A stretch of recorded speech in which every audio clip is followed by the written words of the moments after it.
Oiê, Estúdios Brownie no ar com mais um episódio para vocês. Hoje a gente vai conversar com a Camila Mello, uma fotógrafa que também trabalha com planejamento financeiro e que tem muita coisa legal para compartilhar com a gente aqui. A gente vai falar de precificação e mais um monte de coisa que fotógrafo precisa, Oh, é importante, né? E às vezes deixa de lado, né? E acaba às vezes desistindo da fotografia porque não sabe administrar seu negócio. Então a Camila vai ajudar a gente nisso. Antes de começar, eu queria falar da Banlec, uma plataforma que também te ajuda a ganhar dinheiro, que você pode fazer inversão de risco, que é um tema que a gente vai abordar aqui também. E lá você consegue criar álbuns públicos, privados, você tem uma taxa de 9%. Eles estão crescendo muito no Brasil, se eu não me engano, eles já têm mais de 23 mil fotógrafos cadastrados na base, já estão atingindo quase todas as cidades do Brasil. O Jonatas, que é o CEO da Banlec, está presente em quase todos os congressos do Brasil também. A marca está super presente e está com a missão, né, o compromisso de ajudar os fotógrafos a ganhar dinheiro. Então, se você ainda não está cadastrado e não conhece a plataforma ainda, acessa o QR Code, entra lá e já começa a ganhar dinheiro.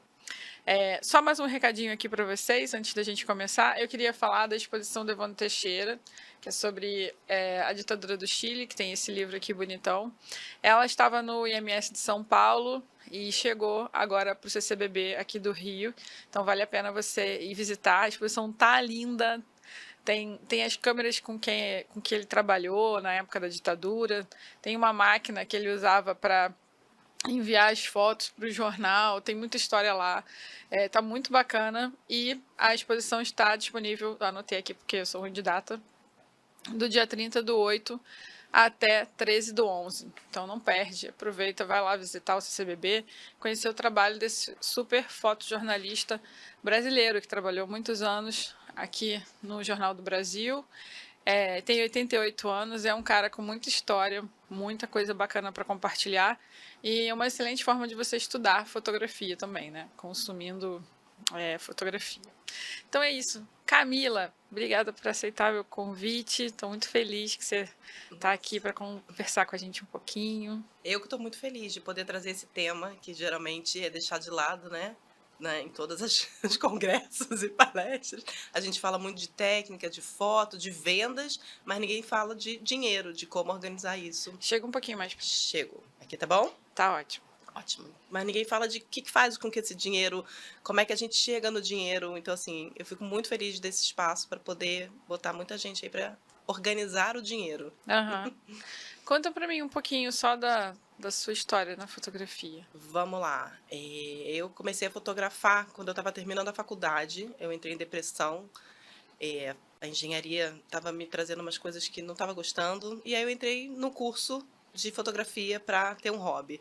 Aquele hobby, há 17 anos atrás, né? Não tinha muita gente fotografando, família, era uma coisa muito ainda foto de casamento, aquela coisa bem fechada. E aí o digital estava surgindo, estava emergindo, e a gente começou ali a encontrar um caminho no fotojornalismo dentro da família.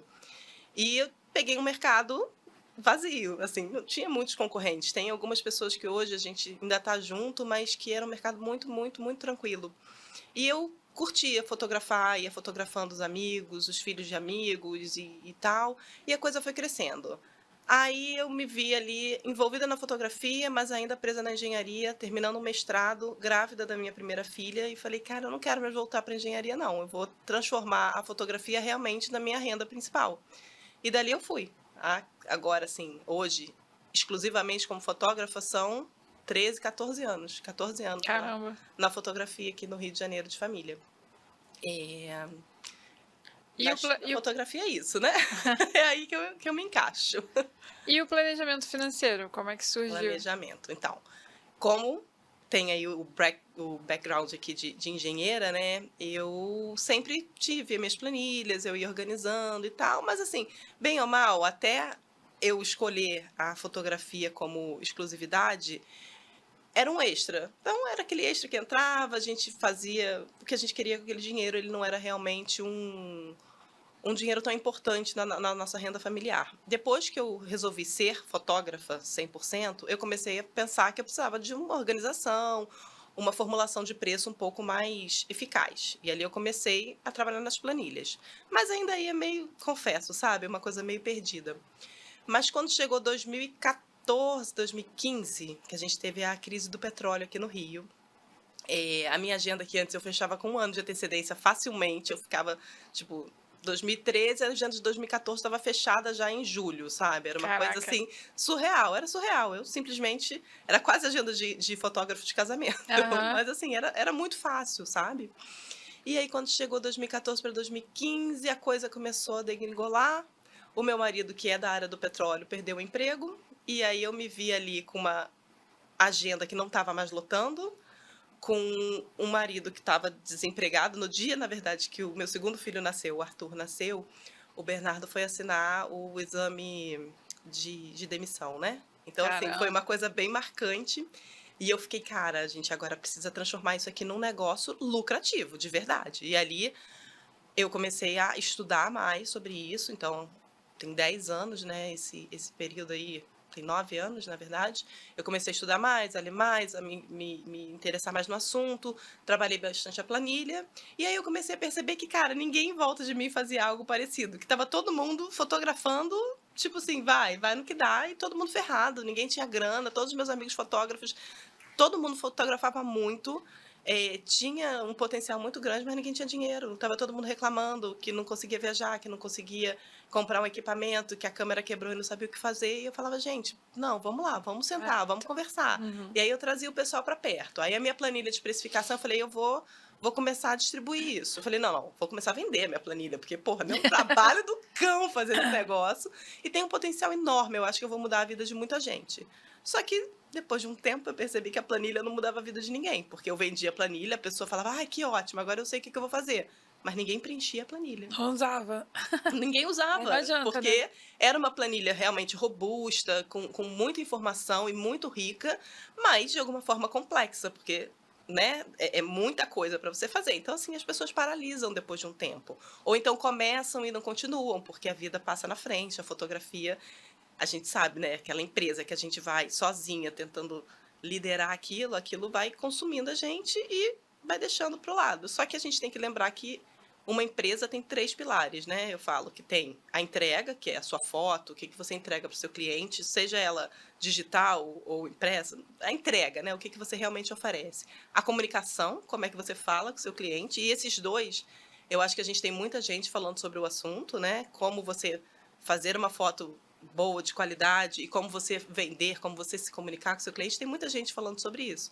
Mas tem pouca gente que fala sobre o terceiro pilar, que é o financeiro, é o dinheiro. Como fazer isso daqui tudo ser uma coisa que se autossustente, pelo menos. Na Ah, verdade, eu só conheço você que fala da fotografia, eu né? acho que eu conheço, assim, algumas pessoas que falam, mas, assim, pincelam sobre a parte financeira. Falam mais sobre o marketing, sobre a venda, sobre como conseguir os clientes, tarará, mas depois não falam muito o que fazer com aquele Uhum. dinheiro, né. É. Então isso é uma coisa que me toca muito. Acho que teve uma moda, né? Teve uma época, quando eu comecei a frequentar os congressos, 2014, 2015, o pessoal falava sobre o romantismo da fotografia, né? Daquelas palestras que eram super motivacionais, ou então umas Uhum. palestras muito técnicas. Aí depois, e agora a gente está numa era do vender, Do vender, vender, vender, vender, vender, vender, exatamente. e tem até congresso que é só sobre Sobre vendas. exatamente. Então, é bem isso. Então ali eu comecei a entrar nessa área aí do financeiro. Aí quando chegou a pandemia, aí minha filha, aí o negócio eu falei, cara, eu vi muita gente, muito amigo meu passando necessidade, pedindo dinheiro emprestado, ninguém tinha R$ 1 guardado para passar aqueles primeiros 6 meses, pelo menos, que fosse, eh, de alguma forma, não confortável, óbvio, mas assim, que conseguisse se manter nesses 6 meses. Então tinha muita gente, assim, perto de mim passando dificuldade. Eu vi gente que não tinha dinheiro. Aí o que aconteceu? Muito cliente pedia álbum, né? Ah, já que agora eu consegui escolher as fotos. E as pessoas não tinham o dinheiro do caixa do álbum para mandar entregar, para mandar para gráfica. Então, assim, a coisa foi realmente, a gente sabe, a pandemia foi uma coisa totalmente desproporcional, não é a palavra, mas Atípico, né? atípico, exatamente, totalmente fora do que se esperava. Mas a falta do controle e do planejamento financeiro antes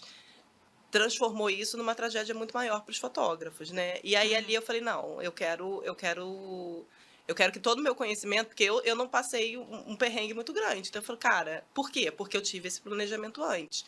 Eu quero transformar isso aqui em alguma coisa para no futuro transformar a vida de verdade dos fotógrafos. Aí eu comecei a ler mais, aí eu fiz o curso de planejadora financeira com o Amuri, que foi, cara, é o meu mentor e é o cara que fala de dinheiro de uma forma muito humana, muito próxima, nada muito mirabolesco, sabe? É dinheiro, mas vamos falar aqui de igual para igual, uma coisa bem, ai, bem light, nada muito, vamos botar todo o dinheiro na bolsa, sabe? Uma coisa, né? Porque a gente tem aí também muita É. gente falando de dinheiro de uma forma que não combina com a nossa vida. Uhum. Então, É, o foi. caso da Betina que falava. Acho que é Betina o nome dela, né? É a propaganda, tenho mais de R$ 1 milhão e meus filhos repetem até hoje a propaganda.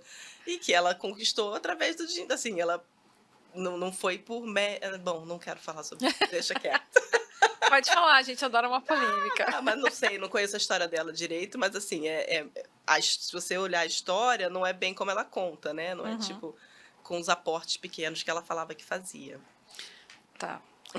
O que é um planejamento financeiro? O que ele engloba? Vamos lá, o que é um planejamento financeiro? Planejamento financeiro é uma ferramenta para você organizar o seu dinheiro. Então, assim, traçar metas, objetivos, prazos e como que a gente vai chegar ali através do dinheiro como um recurso. O dinheiro não é o final desse processo, né? Não é eu quero ter R$ 1 milhão, é o que eu vou fazer com o meu R$ 1 milhão, como eu vou chegar nesse meu objetivo final usando o dinheiro como meu recurso. E para isso eu tenho que sim, primeiro eu tenho que ter o dinheiro, eu tenho que receber esse dinheiro, mas como é que eu vou receber? Como é que eu vou alocar esse dinheiro?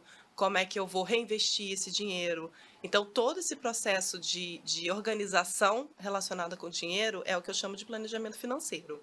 O que ele engloba? E aí depende, se a gente está falando de uma vida pessoal, né? Porque a gente tem que pensar muito que fotógrafo, ele é uma empresa e ele é uma pessoa, tudo junto, misturado numa coisa só.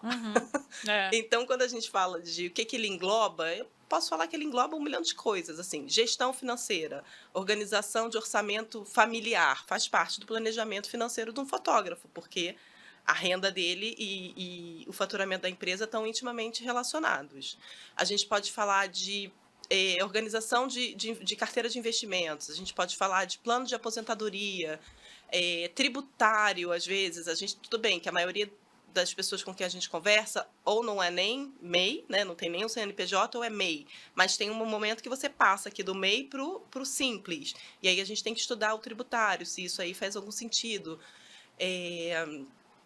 Que mais que a gente pode pensar? Seguro da pessoa física e da pessoa jurídica, né, do fotógrafo. Isso se a gente estiver pensando aqui mais do lado pessoal. Agora, se a gente estiver pensando aqui no lado do fotógrafo, da empresa do fotógrafo, a gente vai falar de orçamento, a gente vai falar de precificação, de fluxo de caixa, de tanta coisa que engloba, mas assim, a gente pode ir em blocos também, não precisa ser uma coisa assim, vamos fazer um planejamento financeiro, tem que varrer tudo isso de uma vez?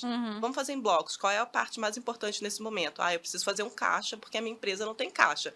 Se a minha câmera quebra, eu não tenho o que fazer no mês que vem, porque eu não tenho como comprar. Então, assim, ponto 1, vamos fazer o caixa do equipamento, esse é o ponto 1.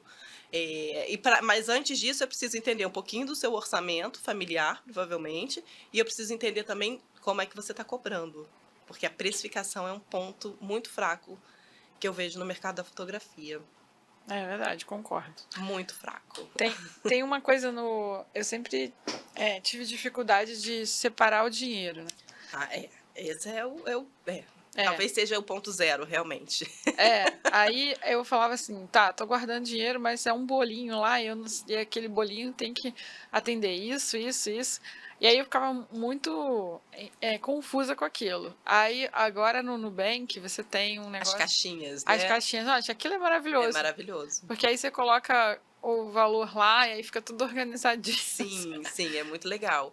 As caixinhas do Nubank são muito boas, mas assim, dependendo do objetivo, aquelas caixinhas ela tem um prazo muito curto e uma rentabilidade que você poderia Baixa, ter né? em outros lugares, um pouco mais alta, se você mudasse o nome da caixinha ali para uma outra caixinha em outro lugar, não o Aham. nome, mas eu digo assim, se essa caixinha que você conseguiu fazer aqui tivesse num lugar que você sabe que você não vai precisar daqui a 2 anos, talvez você tivesse uma rentabilidade um pouquinho maior e mais interessante para aquela caixinha.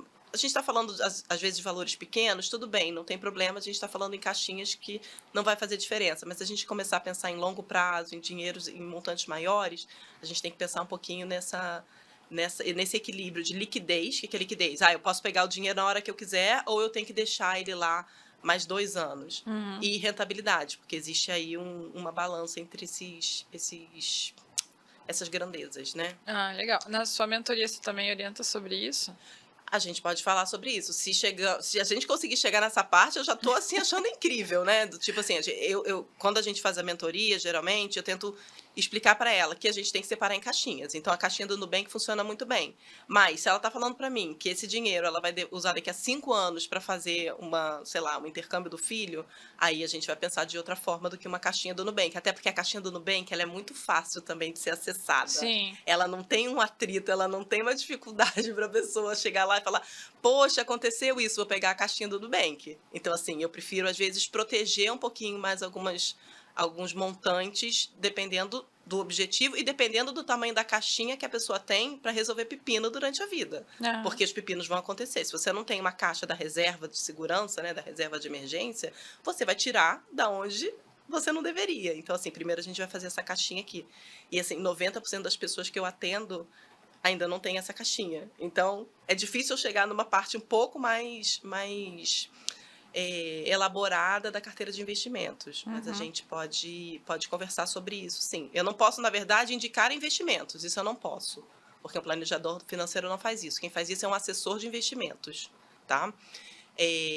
Mas a gente pode conversar, se precisar chamar um assessor, se precisar até pensar, olha, o assessor te ofereceu isso, vamos pensar se isso aqui realmente serve para você? Então tem esse vai e vem de informações, Ah, legal. tá? Qual que é o maior erro do fotógrafo? Então, é isso que você falou. Você tipo, mistura tudo. O dinheiro entra e pagou a conta de luz da casa. Aí o dinheiro mais entra, aí pagou o Adobe. Aí o dinheiro entra, pagou a escola do filho. Tudo misturado, ninguém sabe de onde vem cada dinheiro. Da onde vem, não. Da onde vem da fotografia, mas para onde vai o dinheiro. Então, chega no final do mês, o extrato tem lá 50 mil movimentações, misturando pessoa física e pessoa jurídica. E aí, você não tem como ter uma visão da sua empresa, do que está acontecendo. Se você está gastando muito pela empresa, se você está gastando mais do que deveria na pessoa física, se a sua empresa faturou quanto deveria, se teve lucro, você não sabe nada, você simplesmente tem um monte de informação que não te diz nada, te diz simplesmente que o dinheiro entrou e o dinheiro saiu e você não sabe para onde foi. Então, essa é o primeiro passo, assim, de organização financeira de um autônomo, né, de um microempreendedor, é separar as contas. O dinheiro entra aqui, o dinheiro fica aqui e ele é passado para uma outra conta de pessoa física. E aqui é onde você vai pagar as suas contas da sua família. E aí, assim, você vai conseguir ter um pouquinho de clareza de quanto você precisa de salário, né, entre aspas, quanto você precisa para viver todo mês. Eu preciso desse montante. Então, todo mês eu vou tentar passar esse montante para essa conta. A gente sabe que é uma montanha-russa, né? Que tem mês que a gente fatura bem, tem mês que a gente fatura mal. Mas se a gente passar, se no mês que a gente fatura bem, a gente ficar rico e gastar tudo, no mês que a gente fatura mal, a gente não vai ter dinheiro para pagar todas as contas.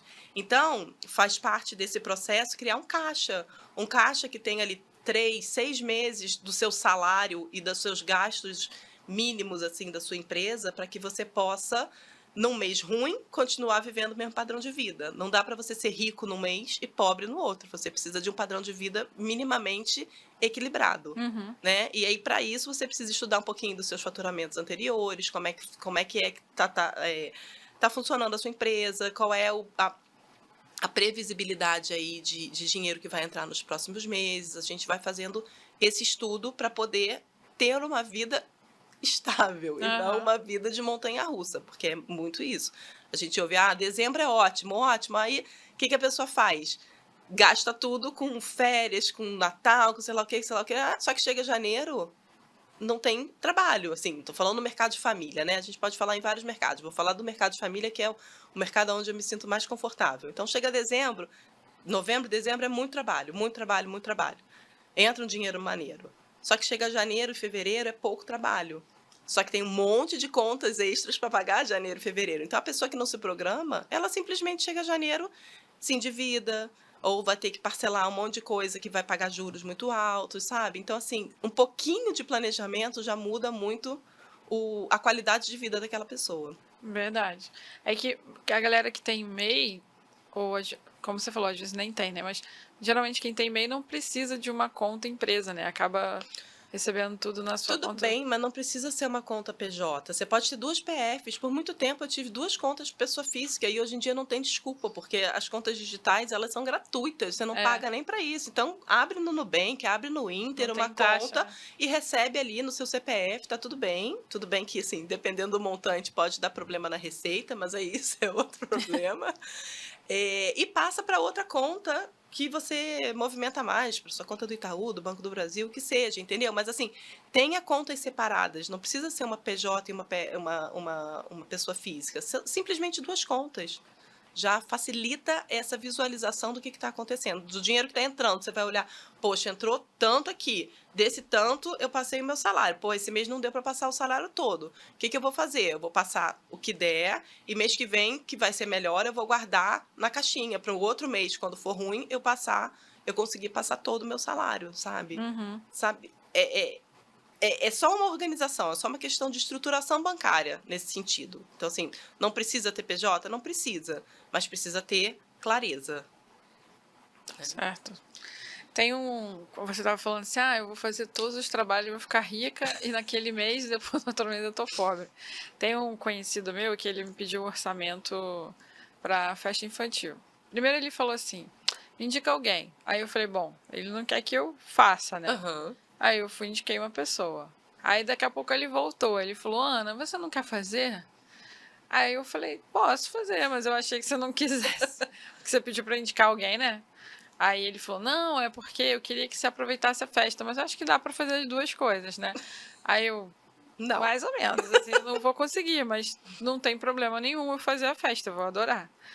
Aí ele foi e falou, não, porque a pessoa que eu te indiquei me passou um orçamento que tá inviável pra mim. Aí eu falei, então não vou nem te passar meu orçamento, porque a gente trabalha com o mesmo valor. Uma conhecida amiga minha. E aí eu falei, não tem como, né? Aí ele falou, mas você não conhece ninguém que cobra mais barato? Eu falei, não.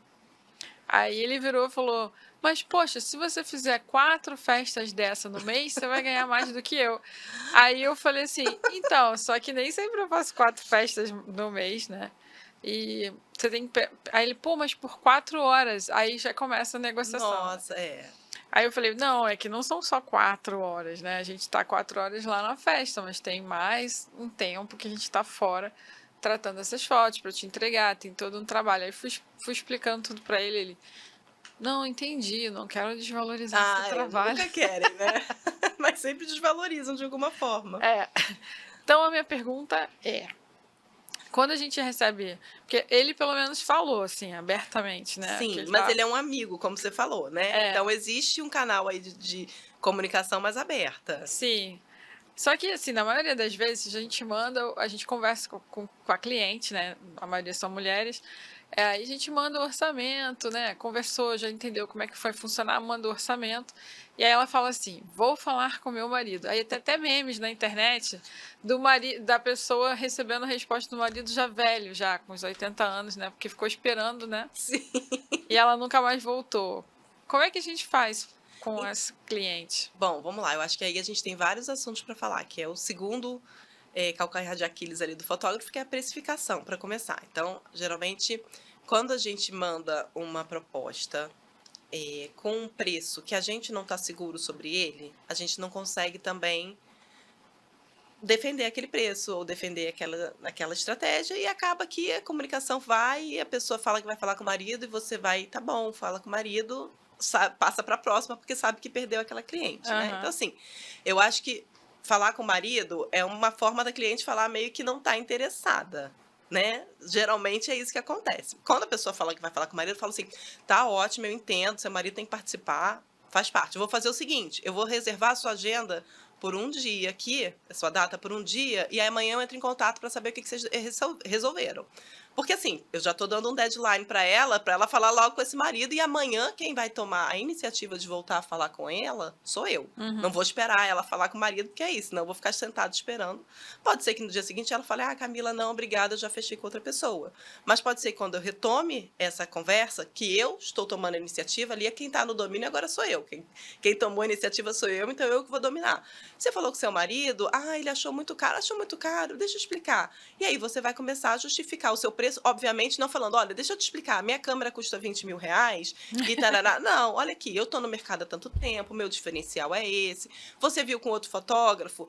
E aí tem gente que vai simplesmente falar, o outro te cobrou mais barato, eu te dou um desconto. Aí é que o Aí bicho já era, pega. né? Porque assim, se você tá dando desconto, você tá falando para ela, realmente, aquele valor que eu te cobrei não vale aquilo que eu te falei, entendeu? Eu vou te dar um desconto, porque não era aquele o valor certo. Ou o meu trabalho realmente não vale aquilo que eu te falei que valia. Então você começa a entrar numa seara ali de, cara, o meu trabalho não vale o quanto eu acreditava que ele valia, o quanto eu falei para você que valia. E a cliente vai ficar, então tá bom, e vai entrar nessa guerra de preço. E quem vai perder é você. Porque se você não tem ciência do que tá por trás daquele preço, né, o que faz você cobrar aquele valor, você realmente vai sucumbir ali quando a cliente falar que tá caro. Você vai falar, acho que tá caro mesmo, eu não pagaria. Tá, tu toma um desconto, porque aí eu não quero perder também o cliente. Uhum. Então, assim, você saber o porquê daquele preço, você saber o que te diferencia de outros fotógrafos e você tomar a rédea da negociação é uma coisa que ajuda muito nesse processo. E também fazer esse follow-up, dar prazos para cliente, não é, a cliente falou que vai falar com o marido, ok, perdi, esquece, passa para a próxima. Não, vamos tentar, vamos investir. O que você precisa? Por que você chegou até mim? Porque às vezes a pessoa, tudo bem, vai chegar simplesmente por uma pesquisa de mercado e vai escolher o mais barato. E aí não tem muito o que você fazer, porque se ela vai escolher o mais barato e você vai ficar baixando o preço até chegar no mais barato, vai chegar uma hora que você está pagando para trabalhar, É. né? Esse é um cuidado que a gente tem que ter. Qual é o limite ali que você consegue chegar? Agora, se você sabe o porquê do seu preço e qual é o seu diferencial para os outros do mercado, você tem como justificar aquilo, né? Eu falo muito assim, tá caro, né? Tá. Eu falo, eu sei, o meu valor é acima do mercado, eu entendo, mas são 17 anos de mercado, o meu equipamento, eu tenho 3 backups, eu vou para sua festa com 2 equipamentos, se tiver algum problema, eu vou ter um segundo equipamento ali para poder cobrir o coisa sem ficar precisando ligar para ninguém. O meu prazo de entrega é tanto, eu valorizo isso, isso e isso. É isso que você está procurando? Se for isso, tô aqui. Agora, se não for isso que você está procurando, tudo bem. Passa adiante. Uhum. Agora, eu entendo também que isso é um processo. Eu estou há 17 anos no mercado. Não posso ensinar isso para uma pessoa que está começando há 6 meses. Né? Então, são coisas que a gente tem que entender a proporcionalidade de como que você vai se diferenciar no mercado quando você vai justificar isso para um cliente. Muito legal. Quando eu faço proposta para corporativo, antes eu não colocava o que estava incluído aqui naquele serviço, né? Certo. E aí várias vezes tinha muitos questionamentos, assim, se você vai para não sei aonde é tanto, se você vem para cá é tanto. Aí eu comecei a colocar o briefing, o que a pessoa me passou, o valor de investimento, o que eu vou entregar, e embaixo ainda coloco uma observação. Esse orçamento contempla pessoas qualificadas, pessoas treinadas, profissionais que têm muita experiência no mercado, o deslocamento, se o deslocamento já estiver incluído ali, dependendo do lugar não, né? Uhum. Que aí a pessoa tem que pagar hotel, translado, essas coisas. E a alimentação. Pronto, aí a pessoa fica tranquila. Aí para de me Clareza, né? questionar. Clareza na comunicação, aquele outro pilar que a gente falou, que é importante. Clareza em como você vai comunicar por que o seu trabalho vale aquilo. E aí vai um pouco para o marketing, vai um pouco para cá, mas é isso, é como você se comunica. Ontem mesmo eu estava conversando com uma cliente, fiz uma festa linda, maravilhosa, e aí eu falei, cara, você não fechou o álbum, você não vai querer álbum? Ela, Camila, você não acredita, eu não tenho álbum dos meus filhos. Eu falei, não, eu não acredito. Eu não acredito que você investe numa festa dessa e depois você não faz álbum. Como é que seus filhos veem as fotos? Como é que vocês acessam as fotos? Tá tudo no HD. Eu falei, e eles têm acesso a esse HD? Ah, não, não tem. Eu falei: "E se seu computador um dia queima, você tem na nuvem?". Aí eu comecei a ir no ponto fraco, fui assim, tipo, catucando ela: "Não, não tenho". Eu falei: "Cara, então a gente vai fazer esse álbum, você querendo ou não", porque ela assim: "Eu tenho de 1 ano do filho mais velho". Eu falei: "Olha isso, você só tem do filho mais velho, o filho mais Maldade. novo nem tem álbum". Mais novo sempre sofre, né, cara? Porque no dia seguinte ela falou: "Camila, tô separando as fotos, vamos fazer uma coletânea aqui de 0 a 5 de cada um". Eu falei: "É, vamos", porque o que pra mim foto sem estar impressa, ela não é foto, ela é um arquivo. E ela não vale nada, assim, é uma coisa que fica ali no ar e vai sumir. Então, assim, pra mim o cliente tem que ter um álbum. Se ele não quer, compra o álbum, eu mando 10 fotos impressas que seja, para aquilo ali ficar para sempre na casa dele. E aí aquilo ali também é um remarketing meu, né? Porque a foto fica ali e o álbum fica ali, isso ajuda ali nesse processo, mas não vem ao caso. Mas eu queria te falar assim, que é essa comunicação, como é que a gente vai convencer um cliente que aquilo é importante sim. Às vezes ele nem sabe que é importante. Por que que é importante um fotógrafo que tenha tantos anos de experiência? Por que que é importante um fotógrafo que tenha uma visão assim da fotografia? Por que que é importante um fotógrafo que tenha um estúdio de recém-nascido preparado para ele, que tenha cursos de manuseio do bebê? Como, sabe, tem mil diferenciais. Não precisa ser, porque a minha foto é diferente, porque meu tratamento é mais especial. Pode ser também, mas não precisa ser isso. Existem muitas formas de você diferenciar e justificar a sua posição no mercado, né? Verdade. Inclusive, depois ele veio falar comigo que ele contratou uma fotógrafa mais nova, né, mais jovem, e, e aí, muito simpática ela, inclusive, que eu tava lá, né, na festa, vi, você acaba observando, não tem jeito, Claro. né, chama a atenção da gente. E aí depois ele veio falar, não gostei das fotos, porque o fundo ficou estourado, porque não sei o que, não sei o que. Aí eu falei, É, é, é o preço que você pagou. É isso, e tem seu lugar no mercado também. A pessoa que está Tem. iniciando, que está ainda aprendendo, ela tem seu lugar no mercado. E tem também as pessoas que realmente não se importam que a foto seja uma coisa incrível, ela só quer um registro. E é aquela pessoa que vai tirar foto no celular e vai ficar feliz, sabe? Mas assim, é esse o mercado que você quer atingir? Eu não sei, não é o que eu quis atingir. Aham. Então, aí vamos ter que pensar na estratégia do seu negócio, né? Sim. E uma outra coisa que a gente, agora menos, né? Mas teve uma época que isso era muito comum. Que o pessoal colocava assim nos stories, agenda lotada. Agenda lotada é sinônimo Ah! de sucesso, dinheirinho do bolso? Vamos lá, essa é uma frase que eu repito. Tem 3 frases que eu falo. Uma delas é essa: agenda lotada não é sinônimo de sucesso. Muitas vezes a agenda lotada, ela é resultado de um preço muito baixo. E aí eu falo que entra naquele ciclo do fotógrafo sem fim, que é o seguinte: você está com a agenda vazia, aí você faz uma mega promoção, começa a cobrar um valor totalmente abaixo do mercado, da onde as pessoas chegam, porque Peixe urbano. cara, exatamente, as pessoas vêm, simplesmente vêm. Então você lota a agenda, você fotografa aquele povo todo, você tem que tratar aquelas fotos todas e você não dá conta, porque nesse momento que você estava com a agenda vazia e que você precisa fazer uma promoção, muito provavelmente você é uma pessoa que está ali sozinha lidando com tudo e estava É. precisando pagar as contas. Dá nem pra contratar alguém pra tratar pra você que você não tem dinheiro pra isso. Exatamente, Você cobrou exatamente. barato. Aí, assim, tem o seu espaço, é importante, às vezes, pagar a conta, a gente tem que, alguns momentos, apagar o incêndio, tudo bem. Só que aí você lotou a agenda, você fez né, um circo, não conseguiu, começou a atrasar, entregou o seu trabalho mal, sabe, com qualidade ruim. O que acontece? Você não captura aqueles clientes, eles vão receber a foto, vai falar, ok, próximo. E aí, quando chegar no início do mês que vem, ou do próximo ciclo, você está com a sua agenda de novo vazia. E aí você tem que voltar para o início desse ciclo. E aí você faz uma promoção, e aí você nunca entrega uma coisa que realmente faça, né, que tenha uma qualidade suficiente para que aquele cliente volte, para que seu ciclo possa, em vez de vir para cá, começar a vir para cá, e para cá, e para cima. Você está sempre nessa volta. Então, assim, eu acho que essas pessoas que estão, a minha agenda tá lotada, não tem espaço para nada, não tenho tempo para nada. Não tenho tempo para nada, para mim, é a pior frase de sucesso. Porque se você não tem tempo para nada, é porque você está administrando mal a parada. Porque, você poderia estar cobrando mais caro, provavelmente, né? Você poderia estar tendo tempo com a sua família, você poderia estar tendo tempo para você, para estudar. Não ter tempo para nada não é medida de que tá tudo bem, Uhum. sabe? É uma medida, na verdade, que tem alguma coisa errada aí.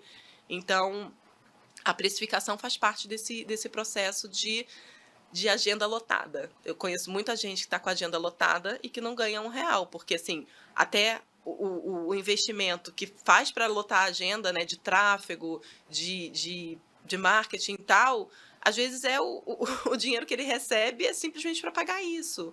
Então é muito cuidado com a agenda lotada. Você admirar uma pessoa porque ela está com a agenda lotada, não toma cuidado com o que está por trás, sabe? Às vezes uma agenda lotada pode ser sim um caso de sucesso, uma pessoa que está bombando e que está ganhando um dinheiro legal e que está conseguindo manter o seu negócio de uma forma lucrativa.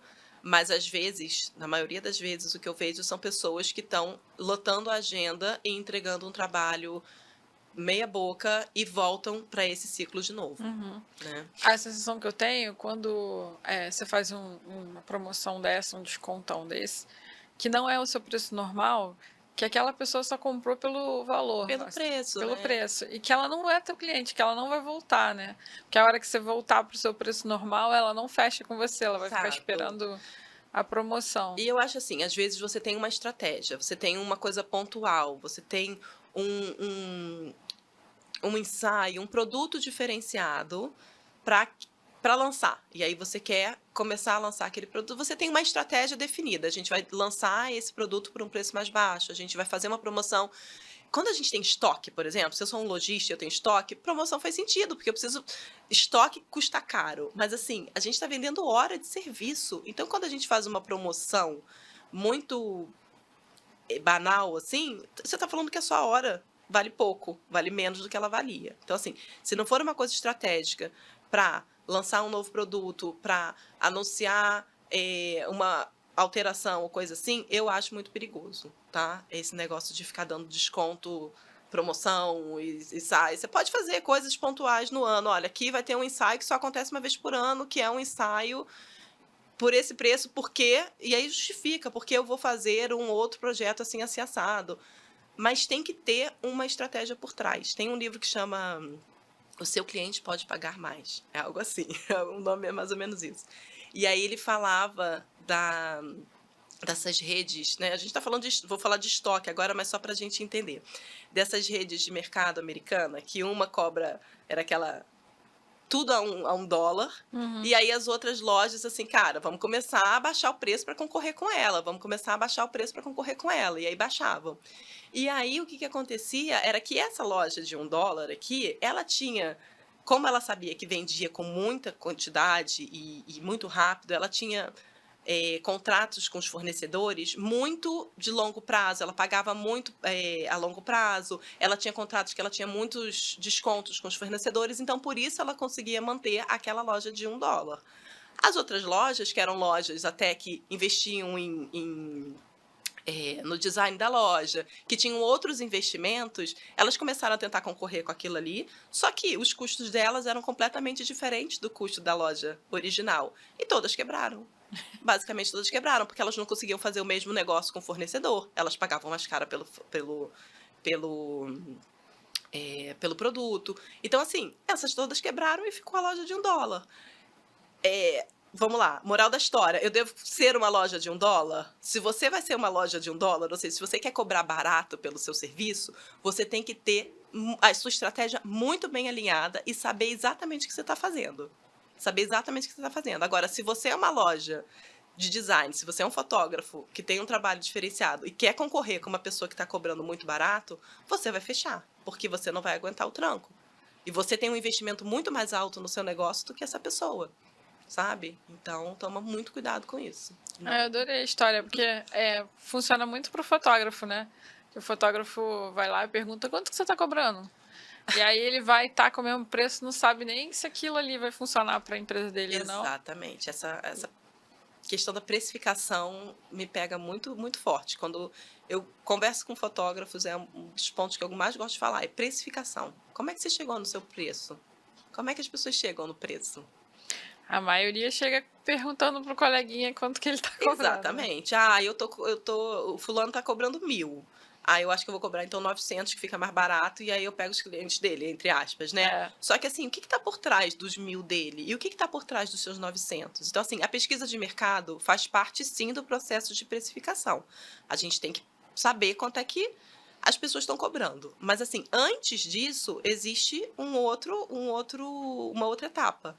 Eu falo que precificação também são 3, tudo é tripé, né? A gente vai no tripé da fotografia, né? Que nem a gente faz, mas assim, no financeiro também a gente pode falar dos tripés. Então, quando a gente vai falar de preço, a gente tem que pensar em autoconhecimento, ou seja, o que acontece daqui para dentro, o que acontece com o mercado. Então, a gente vai fazer uma pesquisa de mercado, entender como é que as pessoas estão cobrando em cada espaço, em cada nicho, e conhecer o seu cliente, né? Então, são essas 3 pilares aí que a gente tem que estudar para entender onde que a gente vai se inserir. Quando a gente consegue juntar os 3, né? Pensa em 3 conjuntinhos assim, e aonde tem a interseção desses 3 é o preço mágico. É onde você está sabendo cobrar de acordo com a sua necessidade, é onde você se encaixou no mercado dentro do que você está cobrando, e é onde o seu cliente vai enxergar a diferença para poder pagar aquele preço e não escolher outra pessoa. Mas assim, o passo 1 é o matemático. Então, não é só a matemática. Preço não é só anotar um monte de fórmula, um monte de custo, um monte de coisa e chegar num valor. Você vai chegar nesse valor. É esse valor que o mercado está cobrando para onde você quer atender? É esse valor que o seu cliente é capaz de pagar? E aí você vai começar a entender. Não, olha, eu posso cobrar mais caro, eu tenho que cobrar mais barato. Se eu tenho que cobrar mais barato, eu tenho que voltar na matemática e saber da onde que vai tirar essa matemática, esse valor. Então, assim, é todo um processo ali que é até interativo algumas vezes. Você vai, você testa, você volta, mas você tem que ter a base matemática para poder começar de alguma coisa. Então, assim, se eu sou uma mãe solteira que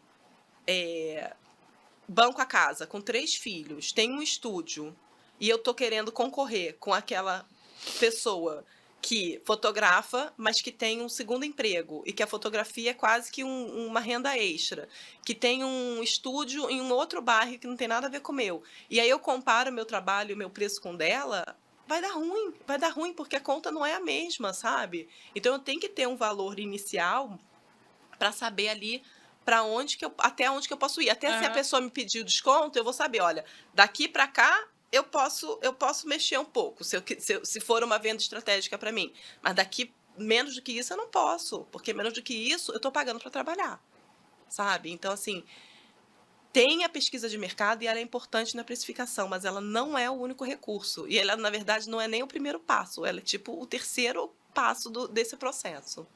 Qual que é o primeiro O passo? primeiro passo é o autoconhecimento, é você saber o que você precisa, né? Quais são os seus custos de empresa, seus custos fixos, quanto que custa para você fazer aquele trabalho. Eu vou fazer um ensaio. Quanto é que custa para mim fazer um ensaio? Olha, eu tenho deslocamento, né? Eu vou e volto de Uber, eu tenho que pagar esse Uber e vai sair do preço que a pessoa me pagou.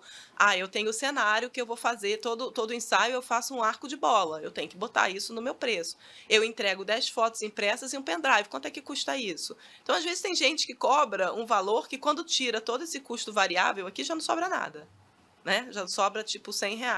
Então, fica difícil, você não está pagando a sua hora de trabalho, de deslocamento, de edição, não está pagando nada. Uhum. Então, você tem que conhecer os seus custos da sua empresa, aqueles fixos. O que são os custos fixos? É aquilo que você vai pagar independente se você trabalhou ou não. A conta do estúdio, do aluguel do estúdio vai chegar, independente O de você seguro do ter. equipamento vai O chegar. seguro do equipamento vai chegar. A Adobe não vai perguntar se você tem foto para editar ou não.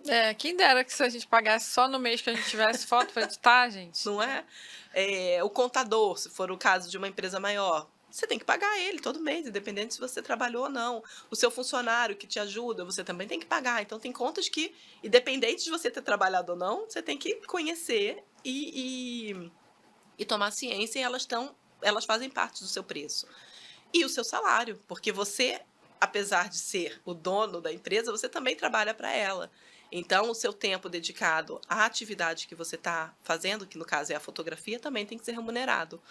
E, de preferência, com um valor fixo, né, com valor, como eu falei, nada de um mês 100, outro mês 500, não, é um valor fixo de salário.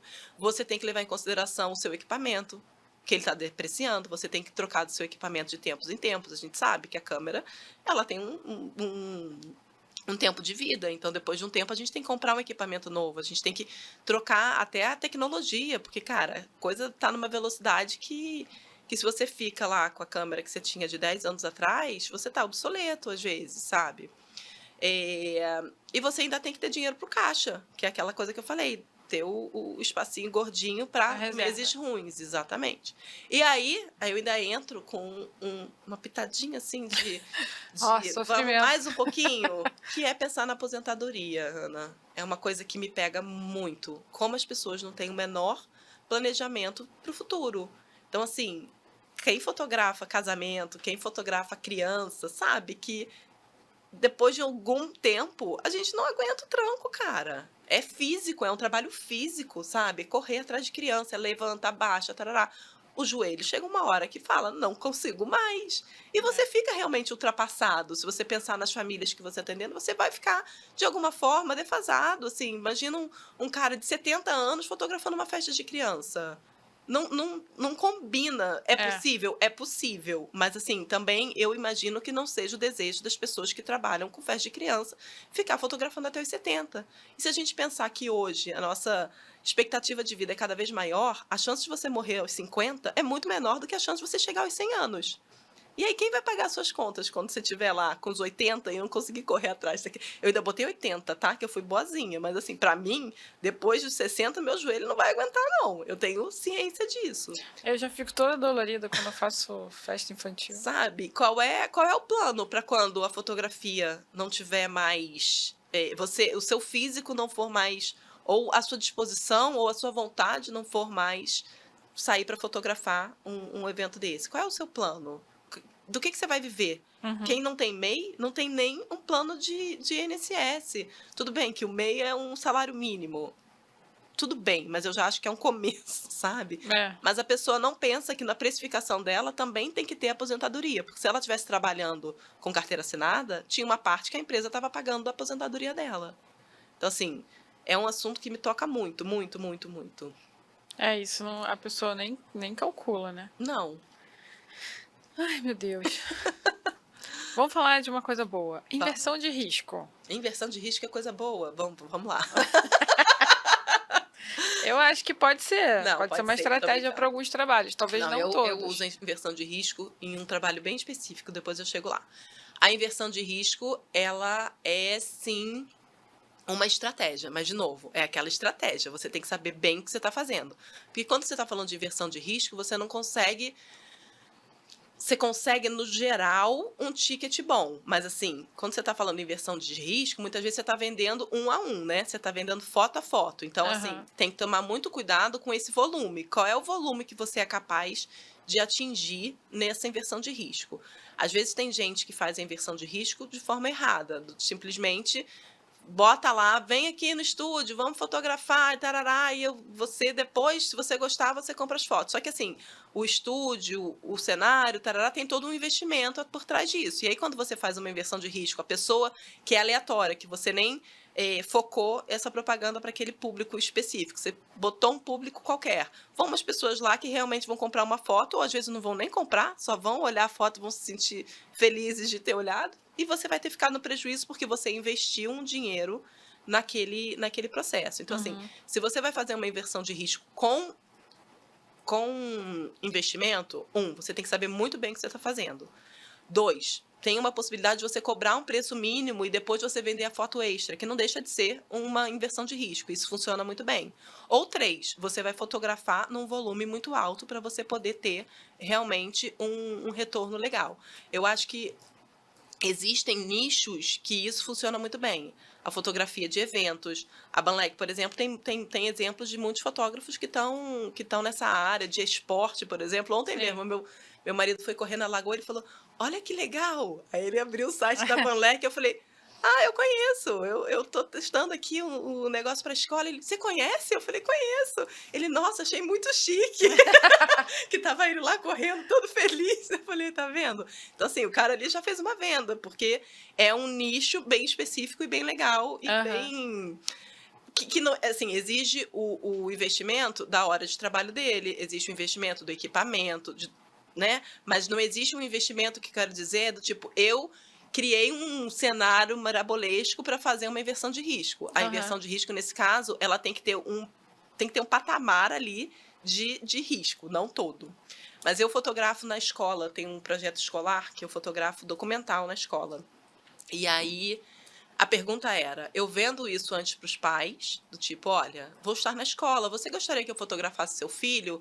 E eu fico 15 dias imersa na fotografia, fotografando tudo que acontece. É aula de yoga, aula de artes, é almoço, é sono, né? É banho de mangueira. Cara, cada criança leva aí umas 50, 60 fotos de repente, né? Eu falei, eu posso vender isso antecipado, cobrar um preço, e o pai vai ficar, cara, esse é um serviço novo, não conheço, não sei se eu vou pagar. E aí eu ia ter uma lista ali de 100 crianças, eu ia ter, sei lá, 20 que os pais iam fechar. O que que eu fiz? Eu fiz uma inversão de risco, porque ali eu tinha noção e tinha confiança no que eu estava fazendo. Eram 100 crianças. Eu fotografei todas as crianças em todos os momentos. Só que o pai não tem acesso àquilo ali, né? A vida da criança dentro da escola para ele é um mistério. E aí eu pego com a emoção, que a inversão de risco tem muito disso, né? De pegar com a emoção, de pegar com a surpresa, de pegar com. Eu converti 99% das famílias. Então, assim, tem um espaço, sim, muito legal. E aí a outra questão era: se aquela criança que me pagou não for na escola, se ela for tímida e não quiser, né, ficar desconfortável com a minha presença, e se no dia que a criança estiver ótima eu não estivesse lá? Então tinha todo um risco também de eu pegar esse dinheiro e depois não conseguir entregar para aquela família. Uhum. E tinha a questão de que eu queria surpreender e queria trazer de forma livre para cada família o que ela podia comprar. Então tem família que compra 5 fotos, tem família que compra 200. Então vai também aí de acordo com, a como são muitas pessoas que eu estou lidando ao mesmo tempo, eu consigo fazer uma inversão de risco segura. Agora, quando eu estou falando de poucas pessoas, isso fica meio, meio melindrado, assim, porque é difícil você fazer uma inversão de risco com um público pequeno. Aham. É, no caso da Banlec, tem algumas situações que é legal citar, assim. Por exemplo, tem uma galera que só vive disso. Uhum, De inversão de risco, por exemplo, o caso do Vinícius Atom, que ele teve aqui no episódio, e aí ele contou como é que ele fez, como é que ele começou, hoje ele tem uma empresa com a família toda, que ele empregou a esposa, a irmã e dois sobrinhos. Ele faz essa inversão de risco mais arriscada mesmo, mas o que ele criou para conseguir converter? Ele criou relacionamentos com as pessoas. E ele foi muito sincerão, assim, ele mostrou para mim os valores, né? uhum. Então ele falou, Ana, às vezes eu sei que é um evento que eu tenho já o feeling que pode ser que não dê muito retorno naquele primeiro momento, mas eu vou porque eu quero criar aquele relacionamento. Certo. E aí ele mostrou, ele tinha um álbum lá que ele vendeu só R$ 17, mas ele vende muito. É isso, é Cada, volume, né. cada um deles vende em média por mês de 4 a 5 mil reais. Uhum. Né? Então ele já chegou a bater 60 mil Legal. no mês tranquilo, assim. Mas ele falou, eu trabalho todos os dias.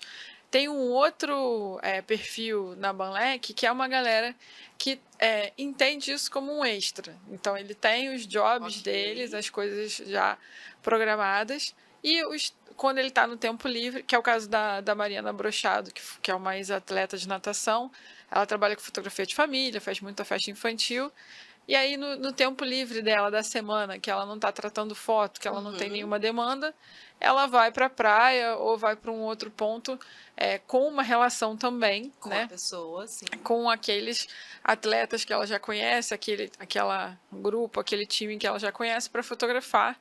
E aí aplica na Banlec.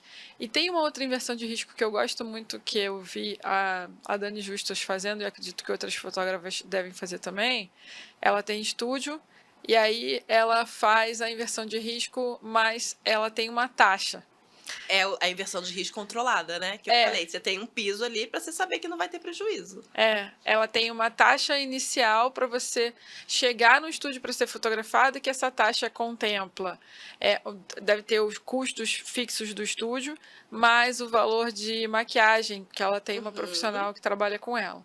E aí você ganha, sei lá, uma ou duas fotos, isso. e aí ela já fez o ensaio, você naturalmente vai comprar o É resto. isso. A Fernanda do Foto de Fato faz muito isso. Ela tem pacotes pequenos que incluem um cenário, uma maquiagem, todo um processo. E a pessoa compra, sei lá, 10 fotos. E depois, quando chega lá, ela tem também toda uma estratégia de venda dentro do estúdio dela para converter em foto extra. E isso dá um retorno muito bom para ela. Então, assim, a inversão de risco controlada, ela tem muito potencial. Inclusive lá nos States, né, lá nos Estados Unidos, muitos fotógrafos trabalham assim. Eles cobram uma taxa para ir fotografar e depois tudo que você quiser, além de ser fotografado, né, cada foto que você quiser, cada arquivo digital e tarará, isso é cobrado à parte. Então você o trabalho lá é quase que baseado em inversão de risco controlada, de É, novo, com aquele pisozinho. Agora, a inversão de risco, no meu ponto de vista, né, 100% tem que ter algum volume para você conseguir chegar aí na área de segurança legal. é.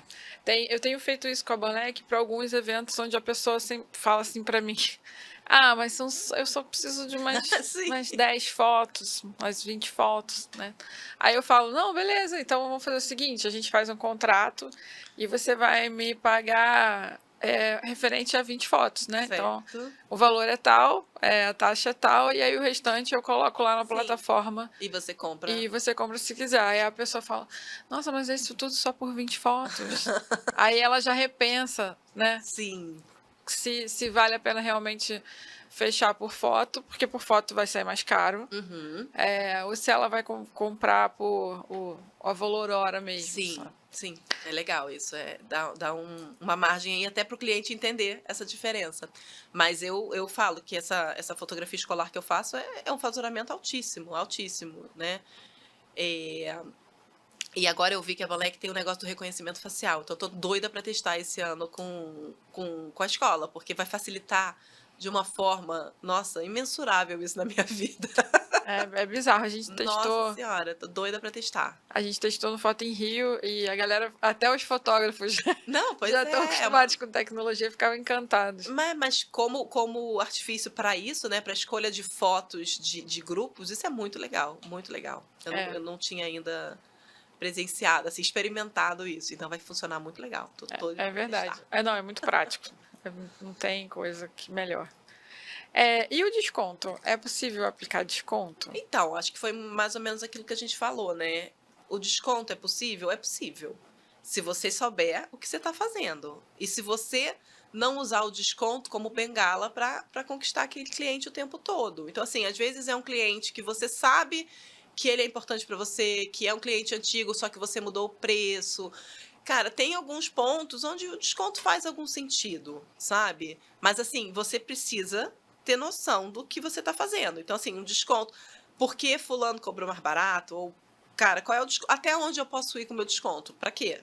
Para que não? Como que você chega nesse até onde? Conhecendo aquela parte do autoconhecimento, Uhum. conhecendo todos os seus custos, justificando dentro da sua cabeça na hora que o cliente pede o desconto e sabendo, olha, se eu chegar até aqui, eu estou perdendo toda a minha parcela de lucro desse preço. Se eu descer daqui, eu estou pagando para trabalhar, porque tipo, não está pagando nem a minha hora.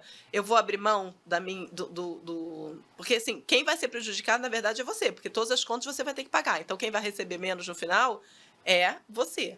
Então, assim, eu vou abrir mão da minha hora de trabalho por aquele valor, por esse cliente. Esse cliente é um cliente que vale? Tem clientes que valem, tem clientes que a gente não quer perder, tem clientes que a gente quer começar uma nova relação porque acredita que aquilo ali vai trazer coisas, frutos novos. Então, assim, faz alguns momentos o desconto pode ser aplicado sim, mas ele não pode ser a base da negociação da sua empresa. Do tipo, toda vez que o cliente tutibiar, você fala, mas eu vou te dar um desconto. Antes do cliente nem pedir, sabe? O cliente não fala nada, vou te dar um desconto. Não, vou para você.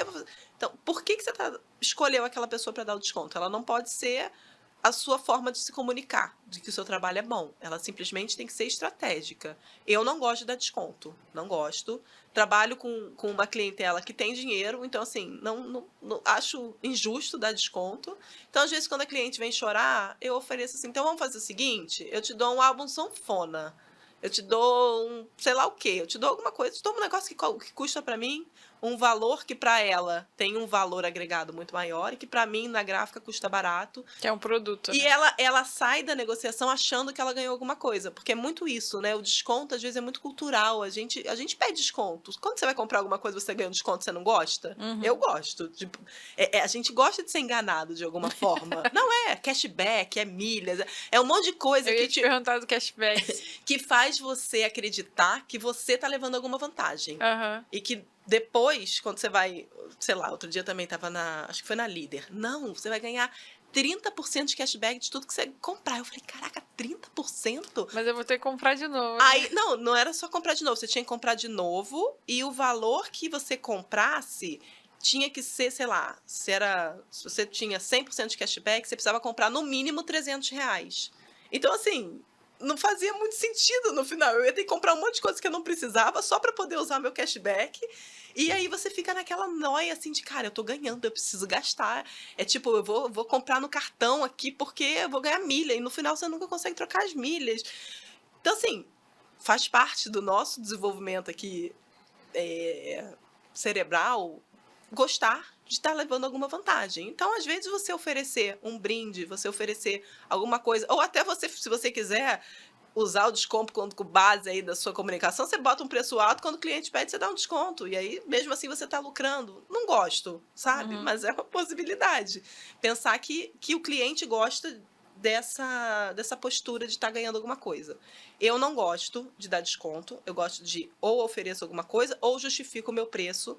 Tipo assim, o que você tá levando, meu amor, já vale muito mais do que você tá pagando. Porque, ó, são tantos anos de experiência, eu vou te entregar uma prévia no dia seguinte, eu garanto a entrega das fotos em tantos dias, porque quem já passou por alguns fotógrafos na vida, às vezes sabe que atrasa, que sei lá o quê, que tarará. Por quê? Porque tá aquele fotógrafo que tá no ciclo, aquele que o cliente pagou barato, mas tá lá Aham. rodando no ciclo de manter a agenda lotada para pagar as contas. Então, assim, o desconto, para mim, ele é aplicado pontualmente e com muita, muita, muita parcimônia.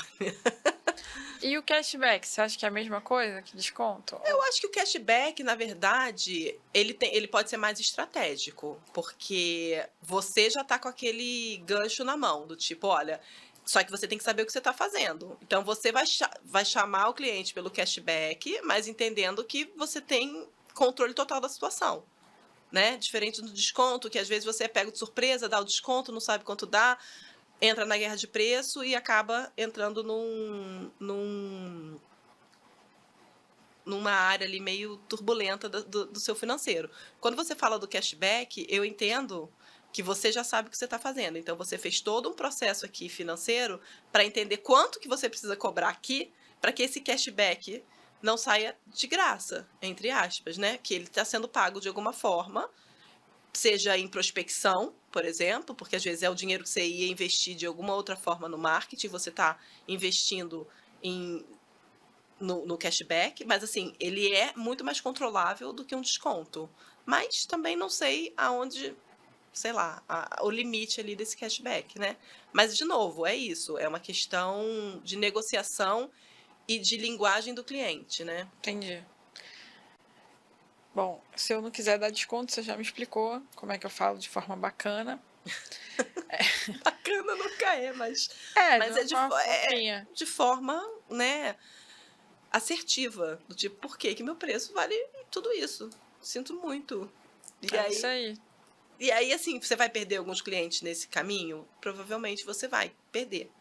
Aí todo mundo fala, ah, mas é esse cliente que não te valoriza, que não merece, tarará.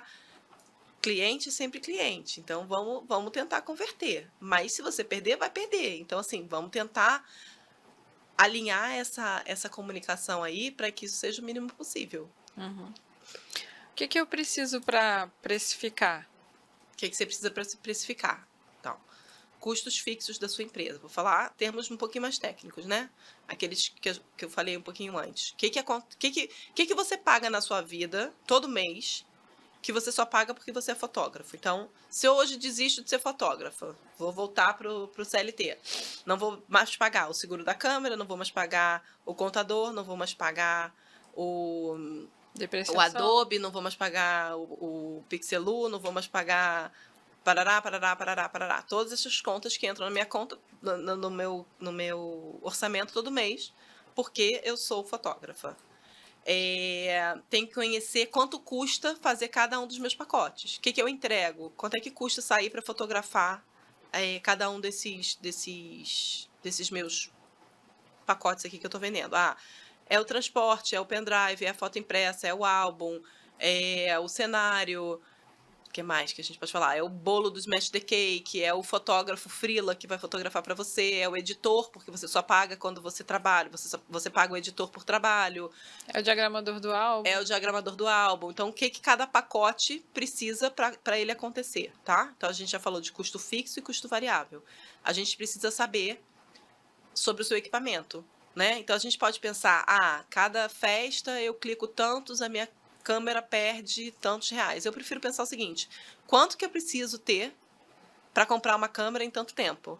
Né? A câmera custa 10 mil reais, eu quero comprar em 5 anos, tarará, quanto que eu preciso guardar todo mês? Então, não deixa de ser uma forma também de pensar na depreciação. Que mais? Computador, HD, tudo isso que a gente tem que investir todo ano, né? Porque as coisas vão precisando de manutenção. Meu salário, né? Se eu quero um salário tanto, isso eu preciso saber, de forma clara. O que mais? E qual é a minha capacidade produtiva? Eu preciso saber quanto que eu tenho de tempo disponível para poder trabalhar, né? E quantos pacotes eu conseguiria vender dentro desse tempo. Porque assim eu consigo fazer um match de toda essa informação e entender. Para poder ter uma agenda razoável, né? Uma agenda boa, sem lotar, tá? Pensa numa agenda boa e não ter prejuízo, é isso que eu preciso cobrar. Quando eu consigo aumentar um pouco mais a minha agenda, a partir daqui é lucro. Quando eu começo a entrar na área de agenda mais cheia, tem que virar lucro. A minha agenda de pagar as contas, ela tem que ser uma agenda enxuta, uma agenda básica, do que eu consigo encher a minha agenda. Porque se você começar a precificar já na agenda lotada, como é que você vai lucrar realmente? Porque, né, não tem espaço para encher mais do que isso. Então, conhecer essa capacidade produtiva, qual é a sua possibilidade de trabalho. Conhecendo tudo isso, você consegue chegar naquele preço matemático que eu falei inicial. Então, pronto. Agora eu tenho um valor que para eu poder pagar tudo isso, eu tenho que cobrar tanto. Agora eu vou olhar. O meu cliente hoje, que eu atendo, paga esse valor? Será que eu estou inserida no espaço certo, no nicho certo? Será que essas pessoas aonde eu estou prospectando têm capacidade de pagar? Tem. Ótimo. Então, tá aqui. Quem são meus concorrentes nesse nicho, já que eu escolhi o nicho, e as pessoas pagam? Quem são meus concorrentes? Esse. Quanto é que eles estão cobrando? O meu preço está acima ou está abaixo? E aí eu vou começar a entender aonde que eu vou me posicionar dentro desse nicho para poder transformar aquilo em dinheiro no bolso. Faz sentido? Faz. Ou ficou confuso? Não, faz sentido. Faz sentido. Tem que pensar mesmo, né? Não é uma matemática simples, soma aqui, divide ali e tal. Existe a matemática, ela é o ponto de partida. E depois eu tenho que começar a entender o que acontece. E isso, em alguns momentos, ele é interativo. A gente vai testar, a gente vai botar o preço, a gente vai aumentar o preço, a gente vai ver o que se o cliente aceitou, o cliente não aceitou, talvez eu esteja no lugar errado, talvez eu esteja atendendo um público que não está alinhado com isso que eu preciso. Ou, cara, talvez eu esteja investindo muito para o público que eu estou atendendo. Então, eu tenho que reduzir custo aqui para poder diminuir esse preço. Como é que eu vou fazer isso? Eu vou rever aqui aonde que dá para enxugar. Ou eu vou mudar de público. Ou eu vou ter que trabalhar mais, aumentar aqui a minha agenda de capacidade de produção para poder cobrir esse valor. Então, assim, é que nem quando você está fotografando. Você aumenta o ISO, você diminui, né, o obturador aqui, você aumenta a velocidade, você vai, é uma colcha curta, você puxa daqui, o pé fica de fora, você vai, e aí você vai tentando achar ali o seu ponto ótimo desse processo. Mas não é da noite para o dia, Ana. Não posso falar que a gente vai chegar e vai falar, é esse o preço, vai cobrar, que vai dar certo, que vai dar tudo certo. É isso. Não. Esse é o valor que você sabe que para aquele cenário que você criou, ele é o mínimo que você precisa para pagar suas contas, né? A partir daqui para baixo, você vai estar em apuros. Daqui para cima vai ser lucro. Como é que eu vou me estruturar ali dentro? É um momento, às vezes, de ir testando, de ir sentindo o mercado. E a gente vai ter que fazer isso durante um período, até você se encontrar realmente onde você pertence naquele mercado. E tem lugar para todo mundo se inserir nesse mercado. Não É tem. verdade. Gente, tem pessoas para fotografar para o resto da vida. Tem quantas mil festas por ano. Tem quantas mil famílias, sabe? Tem final de semana que eu tenho pedido de orçamento de 5, 6 festas. Eu não dou conta nem com a minha equipe. Então, assim, tem espaço para todo mundo. Não adianta falar, o mercado está muito cheio. Tá, o mercado está cheio, mas é um mercado muito promissor, é um mercado que a gente cultivou durante esses 15 anos aí, de educar o público, de que foto é um negócio que tem o seu valor, sim. Porque há 15 anos atrás ninguém via valor em foto. Né? A gente contratava fotógrafo para casamento. E olha lá. E a gente recebia 36, 72 fotos. E estava bom, a gente transformou esse mercado nesses últimos 15 anos. Então tem muito espaço para todo mundo. Você só precisa achar o seu espaço. Boa. Você acha que fotógrafo tem medo de cobrar? Eu acho que quando ele não faz a menor ideia do que ele está fazendo, quando ele está com aquela venda e está cobrando porque o fulano cobra, eu acho que tem. Porque eu não sei o que tem por trás do meu preço. Tipo assim, se nem eu sei justificar o meu preço, como é que eu posso ter segurança do que eu estou fazendo? Eu acho que tem, sim. Eu acho que fotógrafo que não tem nenhum tipo de planejamento ou noção ou autoconhecimento da sua empresa e do seu financeiro, ele tem medo de cobrar. Eu teria, porque eu não sei se é muito ou se é pouco para o que eu preciso. E aí, quando o cliente fala eu já falei, você quer um desconto? Porque acha que qualquer dinheiro que entra vale. E não é assim que funciona. Não é assim. Às vezes a gente está recebendo um dinheiro que era melhor não tá. Não é que não posso falar que é melhor não receber o dinheiro, mas eu digo assim, às vezes o que você investiu para receber aquele dinheiro é maior do que o que você está recebendo de verdade, entendeu? Então esse é o cuidado. Esse é o cuidado. É a loja do design querendo combater a loja de $1. Não dá, não dá match. Então, se você não sabe o que você está fazendo, se você acha que a loja de $1 é o seu problema, digamos, é o seu inimigo, eu te convido a olhar para dentro primeiro, porque tem alguma coisa dentro do seu negócio que não está funcionando. Mais ou menos isso. Então, assim, eu acho que fotógrafo tem medo de cobrar? Sim, porque não sabe o que está fazendo por trás daquele valor que ele está cobrando. Muito bom. Eu tenho uma amiga que trabalhou um tempo comigo ano passado, né? Mas ela é muito jovem. E aí ela tem pouco tempo de fotografia. Quer dizer, ela começou a estudar com 16, Sim. mas começou a trabalhar com 19. E aí ela não tinha site, eu enchi o saco dela para ela fazer o site. Ela fez o site, aí ela falou, vou botar meus preços direto no site. Aí eu falei, beleza, né? Isso daí lá fora é muito comum. Sim. Aqui cada um trabalha de um jeito, mas coloca. Aí ela terminou o site e falou assim, Ana, olha lá pra mim pra ver se o site tá bom. Aí eu fui olhando e tal. Aí cheguei na parte dos preços. Aí eu falei, não, peraí, vamos conversar. Falei, pelo amor de Deus, esse preço não. Aí eu falei, deixa eu te mostrar aqui, ó. Tem uma planilhazinha aqui, aí você calcula. Aí ela falou assim pra mim, ela faz terapia, falou, hoje eu vou falar de você. É isso, eu sou levada em várias terapias. Aí eu falei, pô, aí ela falou que chorou. Eu falei, não faz isso. Eu não falei por mal, assim. É só pra você, eu falei pra você olhar a planilha e testar e calcular e chegar no valor que você acha que é. Não tô falando que o seu preço é ruim, tô falando que pela experiência olhando assim, né, da onde a gente vive no Rio de Janeiro, com as coisas que a gente tem que pagar só de software já não paga isso aí. Eu acho que assim, você fala, ela tá começando, ela é muito novinha, dá aquela coisa assim, mas é isso, gente, tem um caminho, faz parte também do aprendizado esse processo. Então, eu super entendo e acolho, porque faz parte do aprendizado. De novo, quando eu estava lá no início e a fotografia era um extra, realmente, para mim, não fazia muita diferença se eu ia cobrar muito pouco, porque, assim, Você não dependia não daquilo, né? dependia daquilo. Então, fazia. O que eu hoje eu tenho um discurso totalmente diferente. Se a fotografia é um extra na sua vida, cobre muito caro. Cobre muito caro, porque se você não depende dela, sabe, cobra caro para valer a pena o tempo que você tá longe das coisas que você quer fazer. E aí tem um outro problema, que a fotografia é muito gostosa, né, Ana? A gente ama, eu amo fotografar, eu amo estar com famílias, eu amo crianças. Cara, é um trabalho que me dá muito prazer.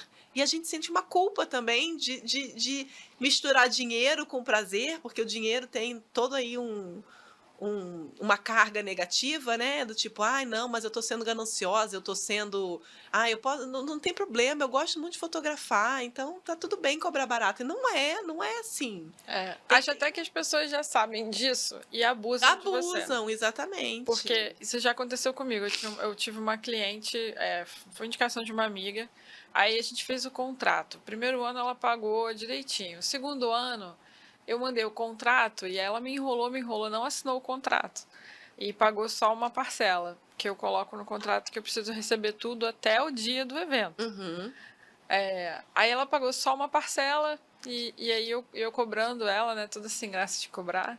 Quando chegou no dia da festa, eu falei, e agora? Porque por contrato eu não precisava ir. Certo. Mas e a dó da Claro. criança ficar sem aquela memória, né? E ela já tinha feito comigo. E aí eu falei, eu vou e depois ela vai me pagar com certeza. E só vou entregar as fotos se ela me pagar. É isso. Aí fui, aí cheguei lá, ela me pediu 1000 desculpas. Aí eu falei, não, tudo bem, você paga depois, quando você pagar eu te entrego as fotos. Ela, tá bom. Aí fotografei a festa toda, nananana. Terminei. Pergunta se algum dia ela me pagou. Ela não me pagou. E eu fiquei com aquelas fotos 2 anos. Aí depois eu falei, Nossa. quer saber? Entrega pra Deus. Dei as fotos pra ela porque eu fiquei com dó da criança, que ia ficar sem aquela memória, entendeu? Mas é isso. Então, assim, a gente tem que pensar. Eu sei que a gente tem esse amor, né? Eu também tenho. Eu tenho uns amigos que são da dança e eu amo fotografar a dança. Por mim, se eu pudesse, eu ia de graça, mas é meu trabalho. É isso, é o tempo que você tá longe de você, de outras coisas que você poderia estar fazendo. Uhum. Então, tem muito do que seu amigo falou também. Cara, mas você vai ganhar mais do que eu fazendo 4 fotos. Mas, cara, não é que eu vou ganhar mais do que você. Isso não é uma competição de quem tá ganhando mais para começar, tá? E é tipo assim, quanto eu investi? E quanto, sabe? Tem muita coisa por trás que você não tá enxergando que existe dentro da fotografia. Não, e ele tá vendo o valor bruto. Ele não Exatamente. tá vendo o valor tá vendo... do que eu vou receber, né? Do meu cachê ali. E se eu receber mais, parabéns pra mim. E, tipo assim. Venha ser fotógrafo. É isso, venha trabalhar. Se tá achando que tá ganhando pouco, vem trabalhar com fotografia. Exatamente. Não, entendeu? Larga esse negócio Porque de TI. tem muito potencial. Isso é uma coisa que me incomoda muito.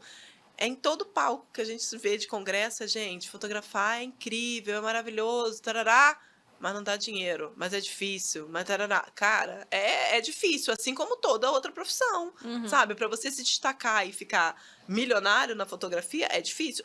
Mas se você vai fazer isso como qualquer outra profissão, também são poucos que chegam lá. Então, assim, não é a fotografia que é difícil, o processo todo, ganhar dinheiro é um processo, né? Sim. E ele não é fácil para ninguém, a não ser que você tenha dinheiro de família. E parabéns também, vale a pena. Mas assim, não é que é a fotografia que é difícil, o processo todo do sistema é difícil. Então, algumas pessoas vão ficar milionárias, outras vão pagar as contas. E tá tudo bem, faz parte, entendeu? Não, e se você tem dificuldade de cobrar, talvez seja uma questão de você pensar em alguém para te ajudar a fazer essa. Vou contar uma história minha, tá? Ah. Eu tinha dificuldade de cobrar. E aí, quando eu queria cobrar, eu falava assim... Camila, falava... Oi, fulana, aqui é a Alessandra, a secretária da Camila. Secretária virtual. Exatamente, porque aí eu ficava assim... A pessoa não vai ficar com ranço meu porque eu tô cobrando. Vai ser a secretária. Pelo mesmo número. Eu falava, aqui é a secretária da Camila. Depois de um tempo, eu tinha um outro celular. Às vezes, eu fazia isso ainda. Aqui é a secretária da Camila. A gente precisa resolver o pagamento da festa. A gente precisa resolver... E aí, assim, eu me sentia uma personagem e resolvia isso. Então fica a dica para quem tá com vergonha, não quer que o cliente, mas o cliente vai ficar chateado comigo. Tipo assim, ele não tem que ficar chateado, é obrigação dele pagar, faz parte desse acordo financeiro aí que vocês fizeram, que é, você trabalha, ele paga. Mas assim, se te dá um desconforto, cria um personagem. Se você ainda não tiver dinheiro para contratar alguém, cria um personagem. Manda aí pro WhatsApp pelo personagem. Eu sou a Ana, secretária. É. Porque eu acho que quando você tem um personagem que eu escuto muito uns amigos falando assim, que a galera que ganhou dinheiro na fotografia, seja com o seu serviço de fotógrafo, ou seja prestando serviço para outros fotógrafos, né, Ok, como escola, não vou entrar no certo. mérito do que, Tá mas bom. de treinamento, essas pessoas não têm medo Não tem. de cobrar. Isso. Elas não estão nem aí, o que, que você vai fazer para pagar aquele negócio lá, entendeu? Ela não está preocupada se vai faltar para você comprar outra coisa ou não. Ela quer saber do pagamento dela. Então, Sim. e fotógrafo tem muito dessa coisa. Ai, mas será que a pessoa. Ai, mas será que não vai faltar, né? Tipo assim, vai faltar, porque ela vai É, deixar de jantar fora pra pagar a sua fotografia. exatamente. Será que é isso? É. Ou não vai faltar também? Ou também não vai faltar, As pessoas olham muito pela experiência delas, pela situação delas financeiras. Ai, mas isso aqui é muito caro. Mas você, seu cliente, sabe, não é. Então, para de ficar comparando o seu cliente com a sua vida, porque são pessoas diferentes, são cenários diferentes, né? É. Isso é um ponto de partida aí. Até porque depois você passa raiva, porque você fica com pena. Aí você dá o desconto, a pessoa chora tanto. Quando você chega lá, é uma decoração que é surreal, que ela gastou assim umas 4 vezes mais o que ela gastou com você, um buffet caríssimo. Tudo que vai ficar só naquele dia lá e que você que vai manter aquele registro na foto. Sim. Então, não tenha dó não, filha. Cobra o que você acha que é justo do seu trabalho. Exatamente, exatamente. Não faça isso. Pensa aí que tudo aumentou, né? Eu tava conversando também com uma fotógrafa outro dia. Ah, eu tô cobrando o mesmo valor de 2019, porque eu não consegui aumentar o preço. Eu falei, tá. Então você tá tendo que fazer, no mínimo, se você fazia 4, você tem que fazer 6 festas hoje para continuar a pagar o que você pagava antes. Porque se você tem um site que chama Calculadora do Cidadão, é do governo. Você bota lá, R$ 1.000 em 2019, quanto é que vale hoje? Né? Quanto que eu preciso hoje para pagar a mesma coisa que eu pagava com R$ 1.000 em 2019? Aí deu R$ 1.500, aproximado, tá? Ou seja, se ela cobrava 1.000 e continua cobrando 1.000, ela precisa de pelo menos mais tudo isso para poder continuar pagando as contas, porque a gasolina subiu, o arroz subiu, a escola subiu, tudo subiu. Mas você não consegue aumentar o seu preço? Como é que funciona isso? É. E aí você na verdade diminuiu o seu preço se você pensar perante a inflação. Básico, só básico, tipo, não aumentei meu preço e a inflação deu esse salto. Você simplesmente está diminuindo o seu preço, é basicamente isso que você está fazendo. Essa calculadora calcula para o futuro também? Não, porque a gente não sabe a inflação do futuro, né? A gente não sabe quanto é que é a inflação amanhã. Então, como é que a gente faz a previsão? Não, que agora eu fiquei pensando aqui. Não, cara.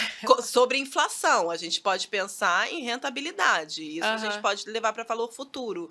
Existe até uma fórmula no Excel que faz isso. Não, eu fiquei pensando nos fotógrafos de casamento que geralmente fecham propostas para um ano para frente. Ah, ok. Aí, esse cara geralmente está com uma planilha de orçamento. Certo. Você pode você pode pegar lá nos estudos aí do povo do Bacen, do governo, qual é a previsão da inflação para o próximo ano. Então, a gente tem a previsão da inflação, quanto que a gente acha que a inflação vai alcançar nos próximos 12 meses, a taxa Selic, e fazer uma correção do seu preço hoje para daqui a um ano, baseado nessas grandezas. Pode ser feito, sim. Mas essa calculadora, ela é para o passado, de dados já verdadeiros, entendeu? Mas dá para fazer essa previsão. A gente acha que no próximo ano a gente vai ter a inflação de 10% nesse período todo. Então, eu já vou fazer o meu preço hoje corrigido com a inflação para garantir que eu mantenho o meu poder de compra. Entendi. Né? Porque o certo seria ele fazer uma tabela já para o ano que vem. É um pensamento, sim. Sim. Né? Muito bom. Nossa. Queria poder ficar aqui tirar mais dúvida com a Camila aqui, ficar conversando. Camila, você tem algum curso para indicar para o pessoal? Ou você ministra algum curso? Sua mentoria, vende seu jabá aí. Bom, vamos lá. Eu atendo 1 a 1, geralmente, porque eu acho que curso era que nem a planilha. Por enquanto, eu ainda não consigo alcançar profundamente, transformar de verdade a vida de uma pessoa se eu vender um curso com um monte de informação e não tiver ali muito perto, porque eu acho assim que dinheiro é uma coisa muito individual, Uhum. né? Então, assim, existe a fórmula, eu posso fazer o curso com a fórmula? Posso. Mas se não tiver alguém ali junto, conversando um pouco e dando a mão, para isso seguir adiante é um pouco mais difícil. Então, assim, eu tenho um curso, sim, de precificação para fotógrafos, mas eu atendo grupos pequenos, tá? E aí as aulas são ministradas ao vivo, não é um curso gravado. Talvez no futuro. Hoje não. É, e eu faço também a consultoria, o planejamento financeiro 1 a 1. Então, as Uhum. pessoas me contratam, a gente vai fazer, a pessoa vai me falar a necessidade dela, eu vou falar, olha, eu acho que aqui a gente precisa trabalhar isso, isso e isso, precisamos de tantos encontros, e faço a proposta para a pessoa, e aí a gente vai trabalhando juntos. Às vezes tem clientes já que são de acompanhamento, que a gente já terminou esse processo, e aí a gente faz encontros a cada 6 meses para ver como é que está fluindo, se está precisando organizar alguma coisa. Mas basicamente eu, nesse momento, tô de dar a mão e vamos juntos, que vai dar certo. E a gente tem muito potencial. É mais ou É. menos isso. Não, e a consultoria, para esse caso, que é bem mais delicado, é melhor que seja individual mesmo, né? A pessoa não ia ter. Eu não ia ficar confortável É de de você falar. ficar falando da sua questão financeira, assim, ah, então, na minha casa é assim, aí vira um grupo de ajuda, e aí algumas pessoas podem se sentir de alguma forma. Já é difícil se abrir para uma outra pessoa, né? Você falar para mim sobre como é que é a sua vida financeira, até porque dinheiro envolve não só números, envolve muita emoção, envolve muita história, envolve muito psicológico. Então, eu tô mais nesse momento nessa linha de vamos 1 a 1, que eu acho que a gente chega mais longe e mais rápido, sabe? Ah, legal. Acho que tem muita coisa para trabalhar, muita gente para ajudar. Assim, eu acho que eu tenho um mercado inteiro para ajudar nesse sentido. É verdade. Não, e é sério, gente. Se vocês conseguirem controlar bem isso, vocês não precisam desistir da fotografia. Não, E essa rotatividade que existe no nosso mercado, que é tão alta, né, que as pessoas desistem muito rápido, cada vez mais rápido, pode diminuir, porque você vai aprender a se manter no mercado. e eu me considero uma prova viva, né? Do tipo, são 17 anos de mercado. Então, assim, e ir mantendo, e realizando meus sonhos, e viajando, e educando meus filhos, sabe? Então, assim, eu me considero uma pessoa de sucesso nesse mercado porque eu consigo viver da fotografia de uma forma muito confortável. E eu acho que juntar todo esse aprendizado de finanças com uma experiência de fotografia tem muito que acrescentar na vida de muitos fotógrafos, sabe? Muito legal. Concordo. Pô, obrigada por você fazer esse trabalho tão bonito, porque a gente tem que manter o mercado mesmo, né? E eu sei que é difícil. E ter uma pessoa que trabalha com planejamento financeiro e que é fotógrafa é muito melhor, porque você conhece a fundo, assim, o nosso mercado, sabe como é que as coisas funcionam. Diferente de se a gente fosse ter uma consultoria com uma pessoa de uma outra área, É que isso. não conhece o nosso dia a dia ali e as nossas dores, né? É isso, a gente fala a mesma língua, né? A gente fala a mesma língua. Então, pra mim é muito natural e muito fácil. Muito gostoso também. Verdade. Pô, obrigada. Obrigada por Eu compartilhar. que agradeço o espaço. Espero que esse episódio, assim, acenda, né, uma luz na cabeça de muita gente, que de repente isso, mesmo que não seja na consultoria, mas que a pessoa vá buscar informação, que a pessoa comece a pensar sobre o assunto. Isso para mim já é também uma vitória grande, porque às vezes a gente nem pensa sobre isso, a gente só tá lá de olhos fechados com a venda, seguindo, sem saber o que está acontecendo e sem ter para onde ir. E aí quando a gente tira a venda, as coisas ficam, cara, é outra vida, realmente, assim, é uma visão da fotografia muito mais palpável do que simplesmente fazer por amor sem saber para onde está indo. Verdade. É Concordo. isso. Obrigada. Obrigada a você. Gente, espero que vocês tenham gostado do episódio. Comentem aqui. Se ficou alguma dúvida, pode colocar aqui nos comentários que depois eu passo para Camila, ela responde, então a gente marca um novo encontro, Combinado. porque esse tema é um tema super importante, a gente tem que falar sempre. Queria agradecer ao nosso apoiador aqui, a Betamax, esse estúdio bonitão que fica aqui na Praia do Flamengo, pertinho do aeroporto, que também atende diversos estúdios de podcast. Já tiveram algumas colegas que vieram aqui, que já estão gravando conteúdo aqui. Eles também atendem para você fazer o seu curso online, se você quiser, ou fazer live. Tem uma galera da fotografia que às vezes vem aqui para fazer live. Eles têm muita experiência, são muito parceiros. O Laje, que é um dos sócios, Ele já foi fotógrafo também, ele é videomaker, então ele conhece do nosso mercado, né? Tem essa experiência. E agradecer a Banlec, a nossa patrocinadora oficial aqui, a nossa patrocinadora master, que está presente em quase todos os congressos do Brasil. Se você ainda não conhece a plataforma e ainda não testou a plataforma, testa, porque vai ser uma oportunidade de você ganhar dinheiro, facilitar a sua vida. Como a gente falou aqui, eles já têm reconhecimento facial, isso facilita muito quando a gente está trabalhando com evento, com muitos clientes, né, para entregar o trabalho. O cliente também fica satisfeito porque encontra as fotos mais rápido. É muito fácil de usar, eles têm suporte 24 horas. É um suporte humanizado, ou seja, você não vai falar com um robô, tem uma pessoa lá para tirar suas dúvidas e até para ajudar o seu cliente, né, se você não quiser colocar o seu contato direto e quiser que o cliente fale direto com a plataforma, Legal. você consegue. Você consegue colocar seu domínio, então a pessoa entra pelo seu domínio e nem sabe que ela está na plataforma da Banlec, você também consegue personalizar isso. Tem um monte de função, um monte de coisa legal. E para fechar, eu quero deixar aqui avisado que no detalhe desse episódio, tanto no Spotify quanto no YouTube, você vai encontrar um link para uma pesquisa. Se você responder essa pesquisa, você concorre a 3 prêmios. Essa bolsa bonitona aqui, da Be Craftman, que a gente tem aqui. Um fone de ouvido JBL Wireless, que fez o maior sucesso no sorteio anterior, a galera pediu, então a gente trouxe outro para sortear. Ou então um curso sobre newborn e com pet das meninas do estúdio LA, da Lívia e da Amanda, que estiveram aqui no canal e que estão com um curso muito bacana, muito incrível, que também deixaram aqui um ingresso para a gente poder sortear. Então, ou seja, tem muito prêmio. Se você não respondeu a pesquisa, você está perdendo a oportunidade, né, de ser premiado. Então, tá bom. Muito bem. É isso. Obrigada.